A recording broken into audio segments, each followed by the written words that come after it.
بص تفكيري اللي انت بتتعامل معاهم ازاي. انا عاوزك تسمع الفيديو ده للاخر للاخر، وتشوف احنا بنتعامل مع بشرية عاملة ازاي، مع فئة عاملة ازاي. اسمع للاخر. مين زعيم القاره الافريقيه اخر 20 سنه؟ الاهلي. الاهلي. اه طبعا. مين بطل افريقيا؟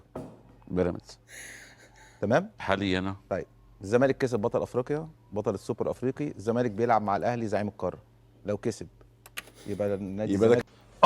طيب الكابتن خالد الغندور بيقول هو بيراميدز بطل افريقيا والاهلي زعيم افريقيا، واحنا كسبنا بطل افريقيا اللي هو بيراميدز، ولو كسبنا الاهلي هنبقى احنا بطل الابطال الزعامه في افريقيا. التفكير اللي انتوا بتفكروا بيه ده وايه اللي انتوا فيه ده؟ يعني على كده لو النادي الاسماعيلي، وبكن ليه كل الاحترام والتقدير، نادي الاسماعيلي والاسماعيليه وناسها الجمال، على كده نادي الاسماعيلي لو كسب الاهلي في الدوري المصري، وبعد ما كسب الاهلي النادي الاسماعيلي هبط للدرجه الثانيه، هيبقى كده هو بطل الابطال في الدوري؟ فعلا سعر التبن غلي.